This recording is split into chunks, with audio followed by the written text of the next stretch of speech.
तो वृश्चिक लगन में हम बात कर रहे हैं राहु और चंद्र युति के बारे में। इस वीडियो में देखेंगे अब 12th हाउस के लिए। अब तक हम 11th हाउस तक के लिए चर्चा कर चुके हैं। 12th हाउस की जहां बात आती है तो तुला राशि में अब राहु और चंद्रमा आपके चार्ट में स्थित होंगे।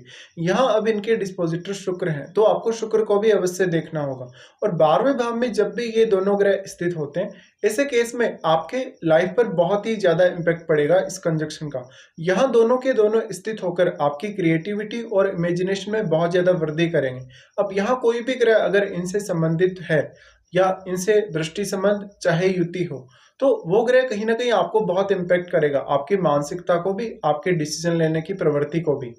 राहु चंद्र यहाँ कितने ज्यादा क्लोज है, जितने ज्यादा ये दोनों ही ग्रह यहाँ क्लोज होंगे उतना ही ज्यादा आप इमोशनल ज्यादा होंगे और ओवर थिंकिंग ज्यादा करेंगे। साथ ही साथ आप किसी भी रिश्ते में बहुत जल्दी सामने वाले से अटैच हो जाएंगे और आपके लिए फिर डिटैच होना बहुत ज्यादा मुश्किल होगा। इसी तरीके से ये कंजक्शन आपको मैरिड लाइफ में काफी सारे इश्यूज दे सकता है।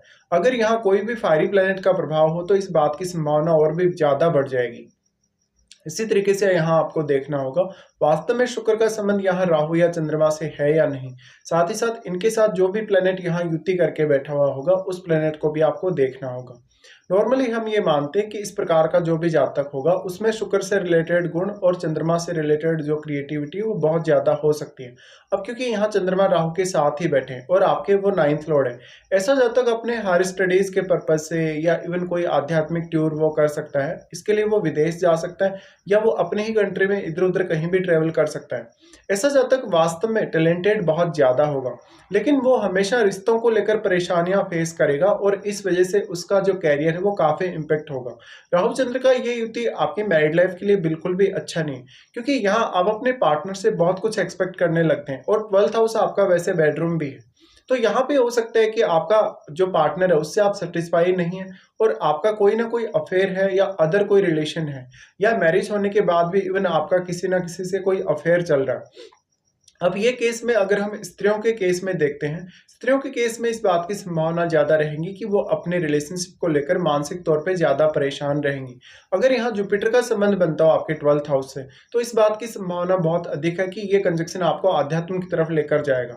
इसी तरीके से यहाँ जातक नॉनसेंसली कभी कभी बिना सोचे समझे खर्चे करता है और वो अपनी इनकम को अच्छे से हैंडल नहीं कर पाता। लेकिन अगर जातक विदेश में सेटल होता है या अपने ही कंट्री में किसी दूसरे स्टेट में सेटल होता हो, उस केस में जातक के लिए ये ज्यादा बेहतर रहेगा। इसके अलावा अगर आप शुक्र से रिलेटेड फील्ड को चुनते हैं, अगर आप चंद्रमा से रिलेटेड फील्ड को चुनते हैं, तो भी ये कंजक्शन आपका बहुत सपोर्ट कर सकता है। अब आपका जो इमेजिनेशन है, आपका जो क्रिएटिविटी है या अदर कोई भी आप में स्किल है, उस स्किल को आप कितना अच्छे से इस्तेमाल कर सकते हो ये आपको देखना चाहिए। या कौन कौन सी ऐसी करियर अपॉर्चुनिटीज आपके लिए हो सकती हैं जहां पर आप अपनी इमेजिनेशन को और अपनी अदर स्किल्स को यूज कर सकते हो। इसके अलावा फिर सबसे बड़ा रोल आ जाता है यहाँ राहु और चंद्रमा के साथ बैठे हुए ग्रह का। जो भी प्लेनेट यहाँ बैठा हुआ होगा वो आपके चार्ट में किसी न किसी भाव का स्वामी अवश्य होगा।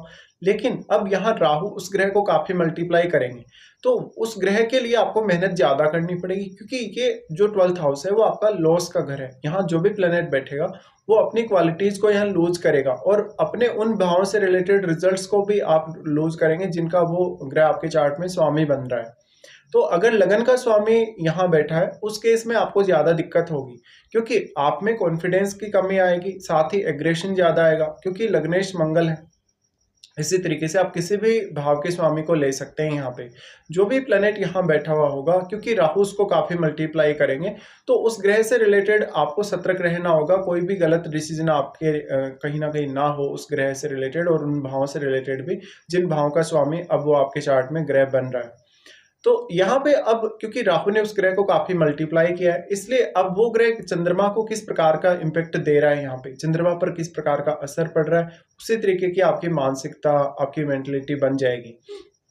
अब यहाँ पे अगर हम दृष्टियों के हिसाब से देखेंगे इस कंजक्शन को, तो दृष्टियों में सबसे पहले राहु का दृष्टि आपके 4th हाउस पे आ जाएगा, जहां पर शनि के घर पर वो दृष्टि डालेंगे।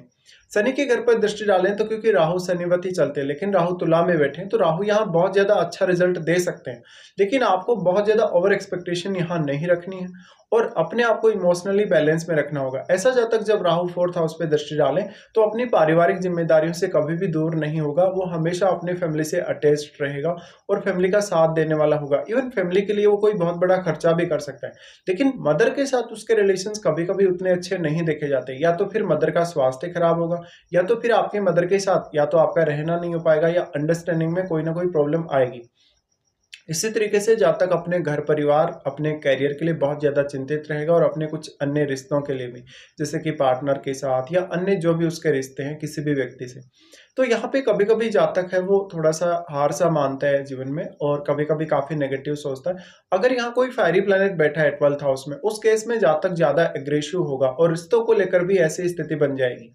लेकिन अगर हम यहाँ पे बात करें, जो दूसरी दृष्टि जो पड़ रही है यहाँ 6th हाउस पे जो दृष्टि पड़ रही है, ये बहुत ही ज़्यादा डिफरेंट रहेगी, क्योंकि यहाँ पे राहु के साथ अगर कोई ग्रह बैठा है तो राहु ने उस ग्रह को काफ़ी मल्टीप्लाई किया है और उस ग्रह का प्रभाव चंद्रमा पर तो है ही, लेकिन यहाँ केतु को सिर्फ राहु के साथ बैठा हुआ ग्रह ही सबसे ज़्यादा प्रभावित कर पाएगा।